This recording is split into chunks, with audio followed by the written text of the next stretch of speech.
I never expected that a simple box in the attic would turn my entire life upside down. It was one of those rainy afternoons when the house felt too quiet, and the only sound was the steady tapping of water against the windows. I was rummaging through old things, looking for something, anything, that could make me feel a little less invisible in a house full of memories. That's when I saw it, a small, faded wooden box tucked behind a stack of dusty photo albums. I hesitated before opening it. There was something about it that made my stomach tighten, like I was about to uncover something I wasn't supposed to see. And when I lifted the lid, my hands trembled. Inside were dozens of letters, neatly tied with a ribbon, the handwriting delicate and familiar. At first, I thought they were just old love letters, maybe from some childhood crush or between friends. But then I noticed the name at the top of each one, my brother's name. I froze. My brother?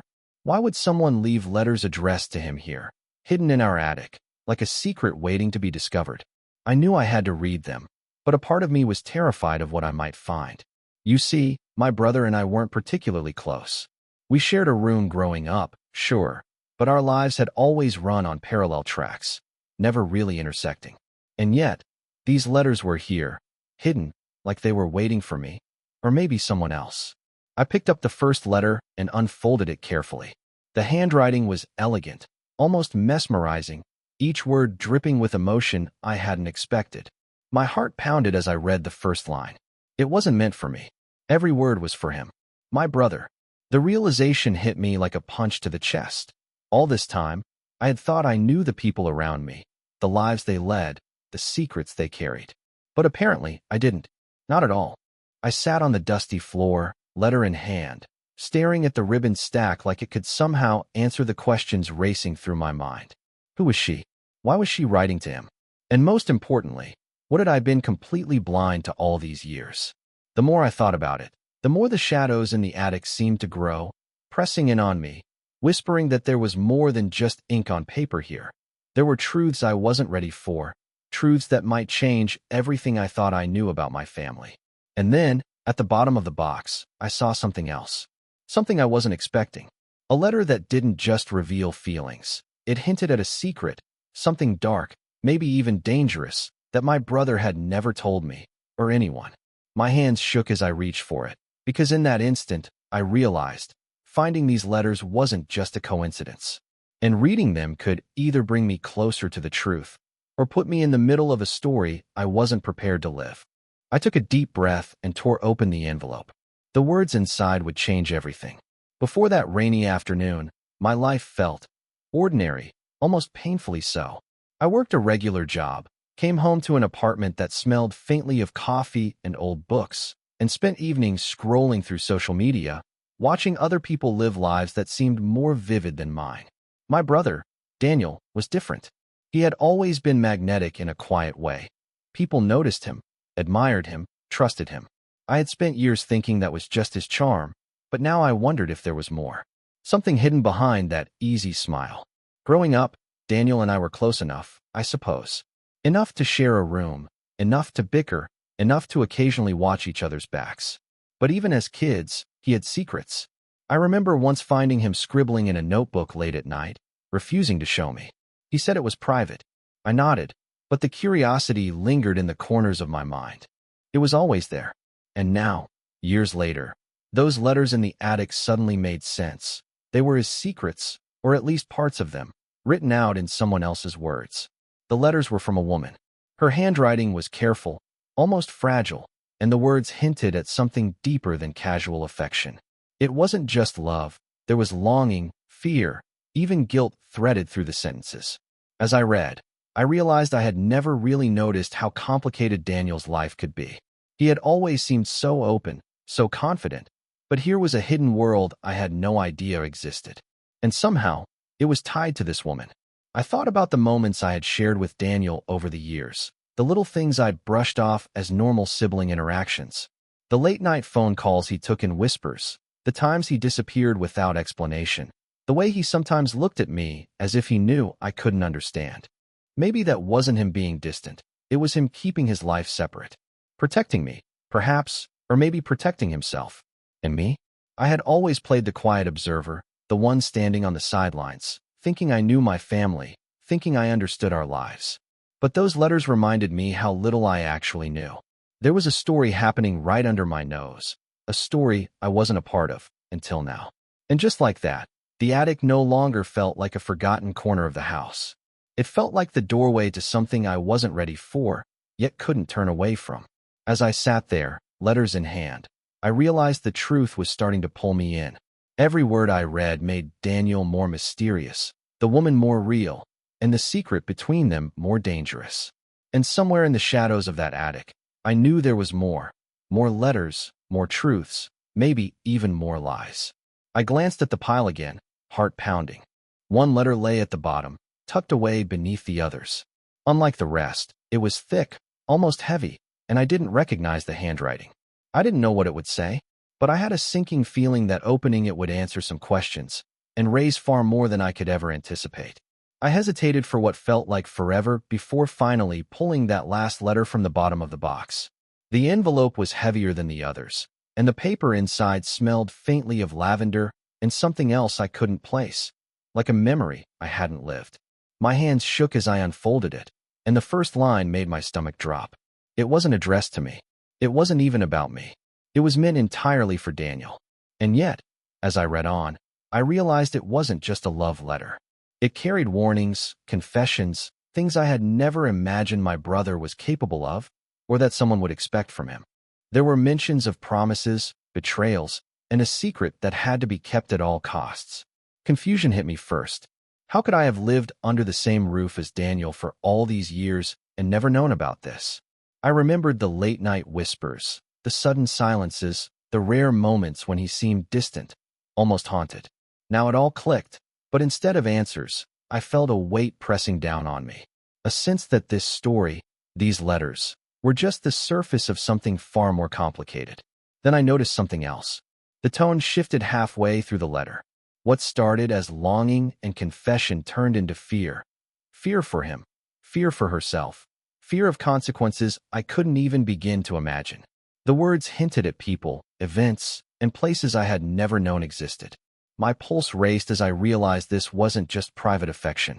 This was something dangerous, something secretive, and it involved my brother in ways I couldn't yet understand. I wanted to put the letter down, to step back and pretend I hadn't seen it, but curiosity clawed at me. I needed to know. I needed to see the pattern, the story behind the words. And yet, every line I read seemed to pull me deeper into a maze of half-truths, hidden motives, and unspoken emotions. By the time I reached the end of the letter, my hands were trembling, my heart hammering in my chest. I realized two things at once. I had stumbled into something I wasn't supposed to, and I couldn't unsee it.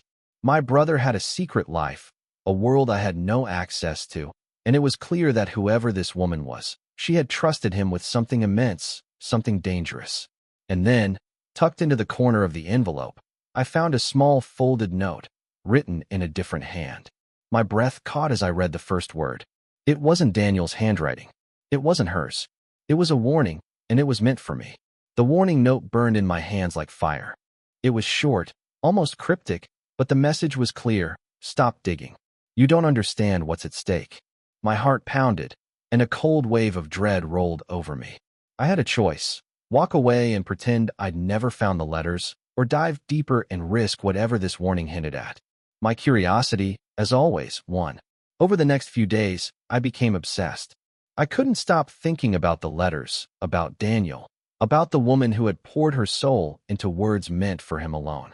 I started piecing together timelines, comparing handwriting, noticing subtle phrases repeated across letters. Each detail seemed innocent on its own, but together they whispered of a story far darker than mere romance.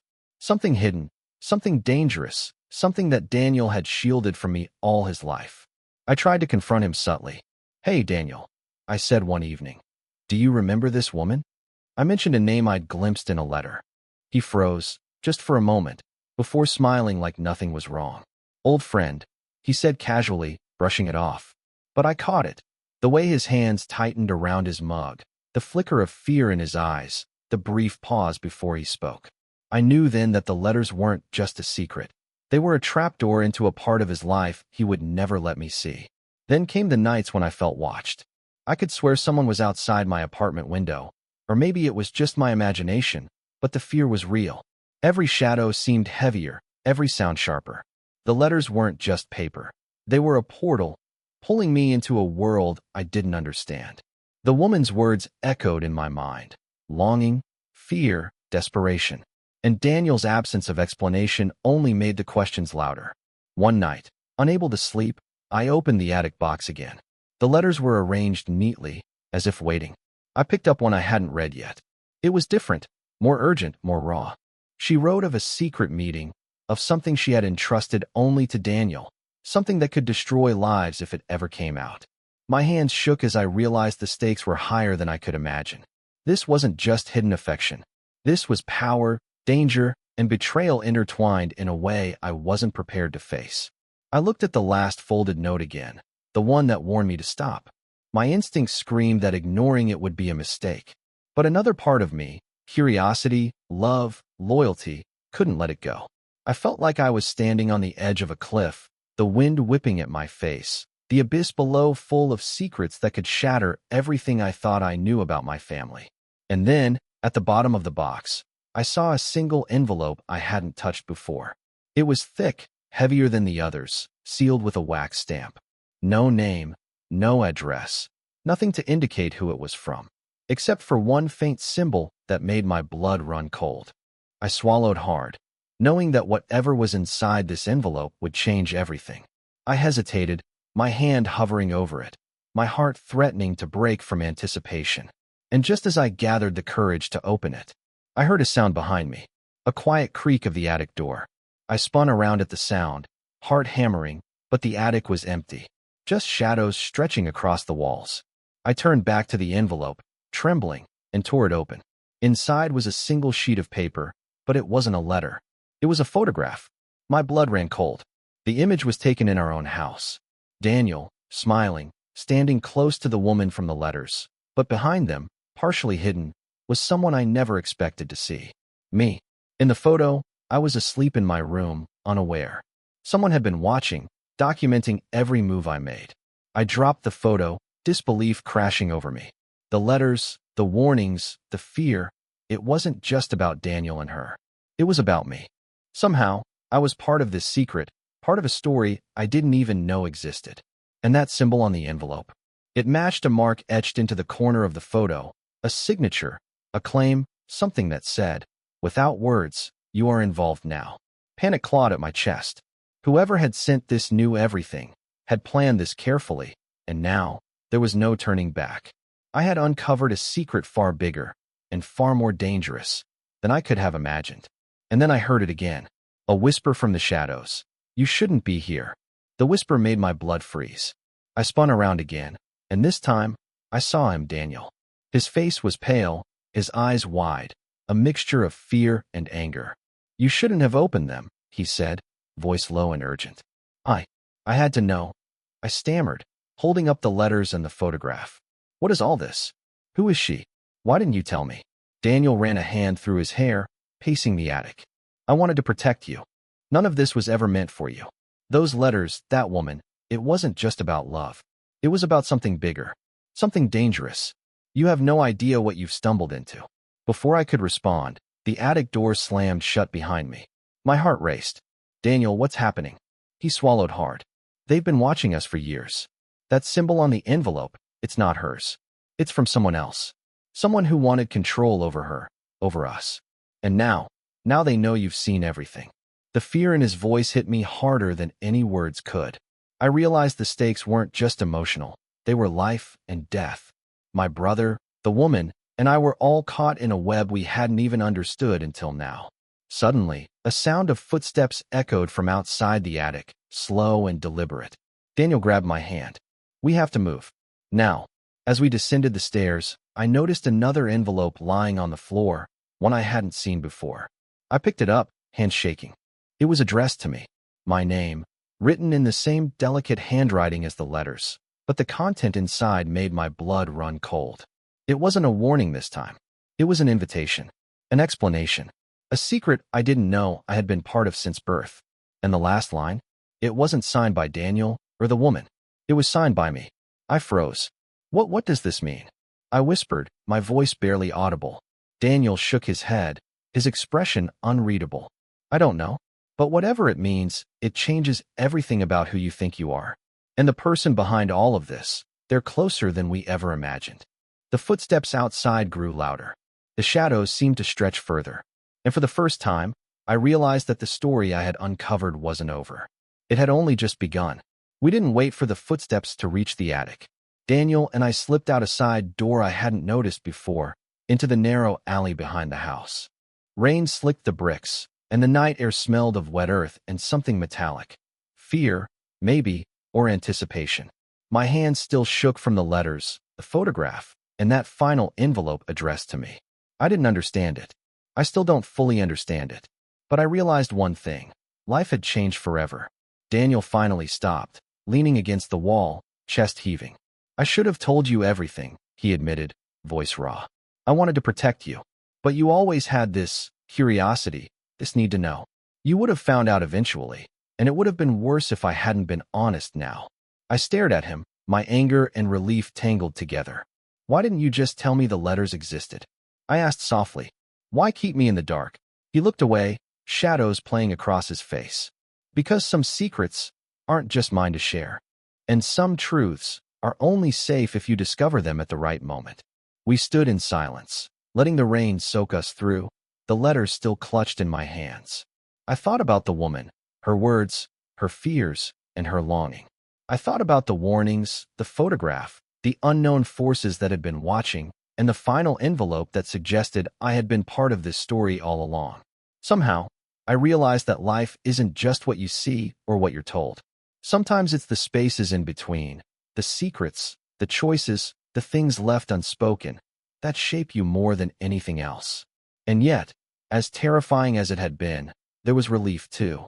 Relief in knowing that Daniel trusted me enough to take me into the truth, to bring me into the fold, even when it was dangerous.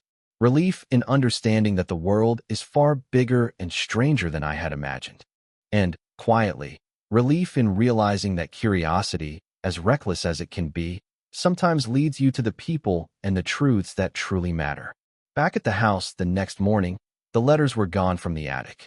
I asked Daniel where they had gone. He smiled faintly, his eyes distant. Some stories aren't meant to be held forever. They're meant to be lived, learned from, and then let go.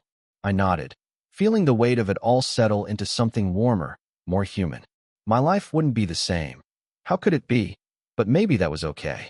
Maybe life's twists, its hidden truths, its moments of fear and revelation, are what make it worth living.